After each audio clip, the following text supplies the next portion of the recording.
तो फ्रेंड्स, कैसे हो आप सब। आई होप आप सब अच्छे होंगे। आज हम करेंगे डॉक्टर हरिवंश राय जी बच्चन जी की आत्मकथा क्या भूलूं क्या याद करूं से 10 द्वार से सोपान तक का सफ़र।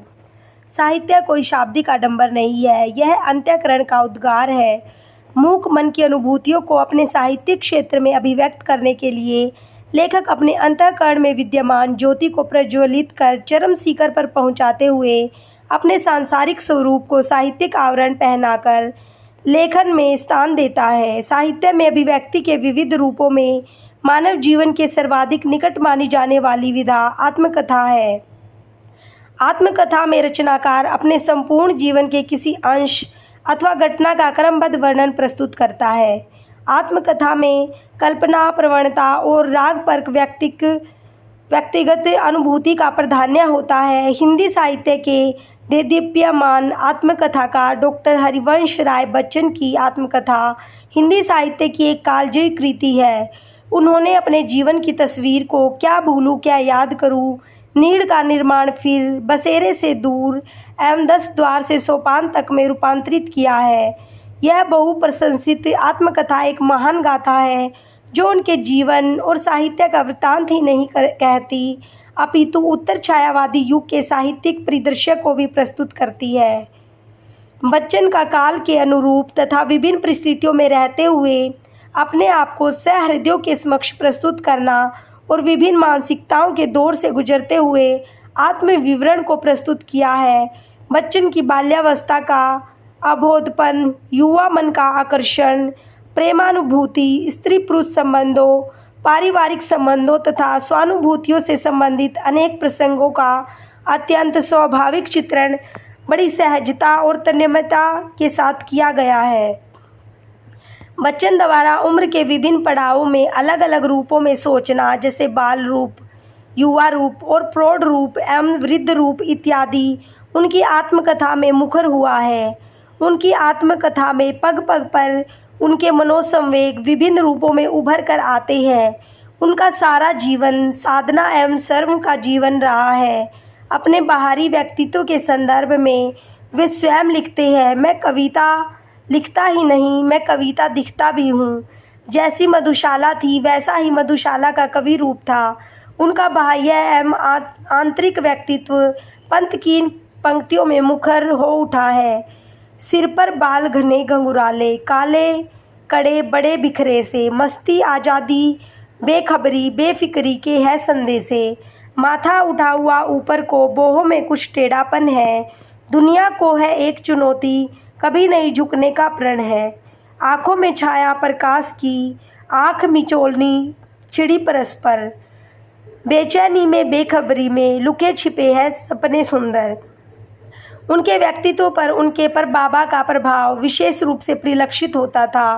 पर बाबा की कटक आदि लेखन पठन में रुचि इत्यादि उनके व्यक्तित्व में देखे जा सकते हैं। अपने व्यक्तित्व के आंतरिक रूप का चित्रण वे इन शब्दों में करते हैं, मैं गाऊं तो कंठ स्वर न दबे औरों के स्वर से, जीऊं तो जीवन की औरों से अलग हो रवानी। कवि ने के जीवन में व्यक्तित्व की विशिष्टता उनकी सामाजिक जीवन धारा और साहित्यिक धारा में स्वतः ही परिलक्षित होती है। वे आत्मकथा को जीवन की तस्वीर मानते हैं और इस तस्वीर में उन्होंने न केवल अपने गुणों का अपितु अपने दोषों को भी साहसिकता के साथ उजागर किया है। बच्चन की आत्मकथा के प्रथम भाग क्या भूलूं क्या याद करूं सन 1969 में प्रकाशित हुआ। तब हिंदी साहित्य में मानो हलचल सी मच गई। यह हलचल सन 1935 में प्रकाशित मधुशाला से किसी भी प्रकार कम नहीं थी।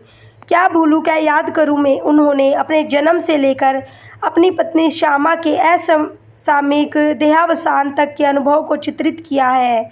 इस भाग के प्रारंभ में उन्होंने अपने वंश की उत्पत्ति, गुणों एवं दुर्गुणों का परिचय दिया है। बच्चन बताते हैं कि उनके जन्म से पूर्व माता सुरसती एवं पिता प्रताप नारायण द्वारा हरिवंश पुराण विशेष रूप से पढ़े जाने के कारण उनका नाम हरिवंश राय रखा गया। बचपन ने यहाँ अपनी बाल्यावस्था, पारिवारिक जीवनी, शैक्षणिक जीवन, किशोरावस्था में करकल से निकटता, चंपा के प्रति आकर्षण और श्यामा के संग विवाह की अपनी अनुभूतियों को चित्रित करने का सुंदर प्रयास किया है।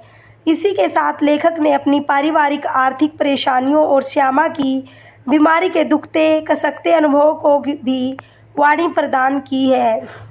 आत्मकथा के द्वितीय भाग नीड का निर्माण फिर में श्यामा की मृत्यु से क्षुब्ध हुए लेखक का चित्रण है। श्यामा की असामयिक मृत्यु बच्चन को अत्यधिक व्यथित करती है, परंतु अपनी आर्थिक स्थिति संतोषजनक न होने के कारण उन्हें विवश होकर इस मनस्थिति से बाहर निकलना पड़ा।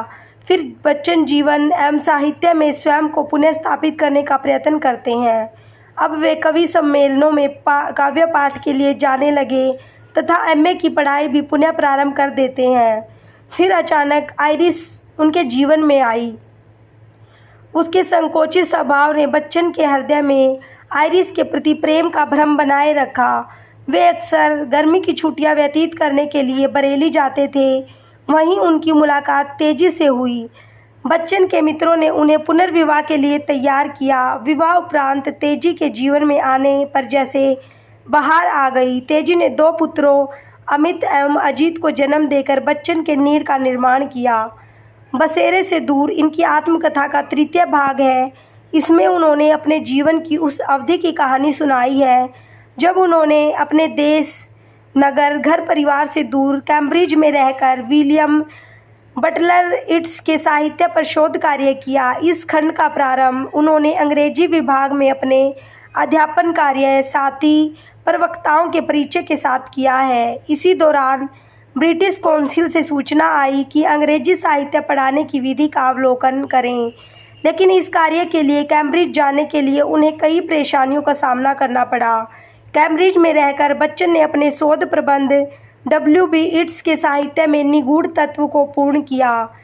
तेजी के अकेलेपन, आर्थिक संकटों एवं सिरफिरे सज्जन द्वारा प्राप्त हुई मानसिक प्रताड़ना को भी यहाँ अभिव्यक्ति मिली है।